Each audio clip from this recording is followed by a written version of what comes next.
아침 말씀. 오늘 본문 말씀은 빌립보서 3장 1절에서 9절입니다.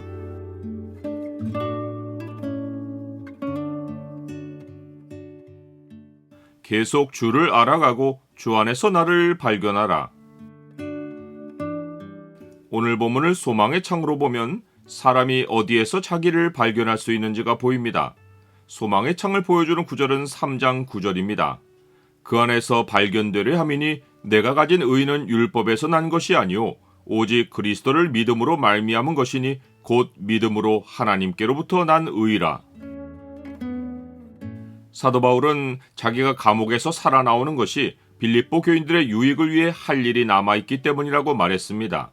그는 빌립보 교인들이 그리스도 복음에 합당하게 생활하기를 바라며 두 가지 문제를 다룹니다. 첫째는 그들의 연합이고 둘째는 그들이 믿음과 함께 고난도 받는 것입니다. 그는 앞에서 연합의 문제를 다루었고 이제는 믿음과 함께 고난을 받는 것을 주제로 다룹니다. 그가 빌립보 교인들이 고난 중에 가져야 할 태도로 가장 먼저 언급한 것이 기쁨입니다. 끝으로 나의 형제들아 주 안에서 기뻐하라. 너희에게 같은 말을 쓰는 것이 내게는 수고로움이 없고 너희에게는 안전하니라. 빌립보 교인들이 믿음의 고난을 기뻐해야 하는 이유는 앞에서 언급되었듯이 그들 안에서 행하시는 이가 하나님이시기 때문입니다. 사도 바울은 고난의 상황에서 기쁨 가운데 경계해야 할 대상들을 알려줍니다.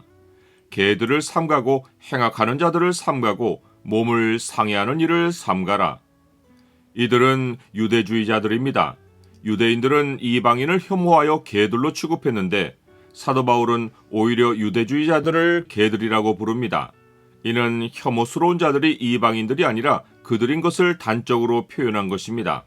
사도 바울은 이들을 행악자로도 불렀는데 성경은 하나님을 등지는 것을 악으로 정의하기에 그들이 행악자인 것은 빌립보 교인들을 미혹하여 하나님을 등지게 하고 있기 때문입니다. 그들은 이방인이 그리스도인이 되려면 할례부터 받아서 유대인이 되어야 하고 율법을 모두 지켜야 한다고 주장했습니다. 이것은 그리스도가 율법을 다 이루신 이를 정면으로 부정하는 것이고 다시 구약으로 돌아가서 스스로 율법 아래에 놓이는 것입니다. 즉 하나님이 아브라함으로부터 시작하여 구약 시대를 거쳐 그리스도 안에서 완성하신 복음의 역사를 거꾸로 돌리는 것입니다. 본래 할례는 언약의 표징인데 모든 언약은 그리스도 안에서 다 이루어졌기에 육체의 할례는 몸을 상해할 뿐입니다. 사도 바울은 진정한 할례파는 하나님의 성령으로 봉사하며 그리스도 예수로 자랑하고 육체를 신뢰하지 않는 우리라고 말합니다. 하나님은 자기 백성을 낳으실 때 성령으로 내주하게 하시어 그들의 육신에서 굳은 마음을 제거하고 부드러운 마음을 주십니다. 이것이 하나님이 그리스도인 안에서 행하시는 할례입니다. 이 할례를 받은 자의 특징은 오직 그리스도 예수를 의지하고 하나님이 베어버리신 육체를 더는 신뢰하지 않는 것입니다.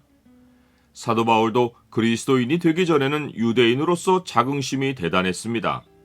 율법에 따라 정확히 8일 만에 할례를 받았고 이방인과 섞인 혈통이 아니라 순수 이스라엘 족속이고 이스라엘의 첫 왕을 배출한 자랑스러운 베냐민 지파이며 히브리 말을 하지 못하는 많은 유대인이 있는 가운데 히브리어를 유창하게 하는 히브리인 중에 정통 히브리인이고 율법으로는 경건함의 최고봉인 바리새인이고 열심으로는 교회를 박해하고 율법의 의로는 흠이 없는 자였습니다. 그러나 그는 그리스도를 만난 후로 이 모든 것을 해로 여겼습니다. 곧 무가치하게 여겼다는 의미입니다. 그는 그리스도가 하나님 아버지께 순종하심으로 율법의 모든 요구를 이루셨기에 사람이 그리스도 밖에서 홀로 율법에서 뛰어나려 하는 것은 아무런 가치가 없는 것을 안 것입니다. 예수님은 자기 백성을 대신하여 율법의 모든 요구를 이루셨기에 우리에게 남은 일은 그리스도가 우리를 위하여 하신 일을 알고 그 그리스도 안에서 나 자신을 발견하는 것입니다. 그러하니 내가 그리스도 밖에서 율법으로 나 자신을 완성해 가려 하는 것은 가장 어리석은 일이고 반대로 나를 위하여 모든 율법의 요구를 이루신 그리스도 예수를 내가 알아가므로 그 그리스도 안에서 이미 완성된 나 자신을 발견해 가는 것은 최고의 기쁨인 것입니다. 그러하니 지금껏 나를 완성하겠다고 붙들고 있던 모든 것을 배설물과 같이 버려도 아깝지 않은 것입니다. 나는 마음의 할례를 받고 어떤 변화가 생겼습니까? 이제 우리에게 요구되는 것은 그리스도를 믿는 것입니다. 즉, 더는 율법에서 나오는 의를 얻으려고 애쓰지 않고 그리스도가 우리를 위해 하신 일을 믿음으로써 하나님이 은혜로 주시는 의, 곧 하나님으로부터 나는 의를 단번에 받는 것입니다. 하나님은 이 믿음을 빌립보 교인들에게 이미 선물로 주셨고, 이제는 사도 바울을 그들에게 보내시어 그들 안에 있는 믿음이 자라게 해주려 하십니다. 이 믿음의 진보가 그들을 고난 가운데 기뻐하게 하는 것입니다. 내가 살 것과 너희 믿음의 진보와 기쁨을 위하여 너희 무리와 함께 구할 이것을 확실히 아노라.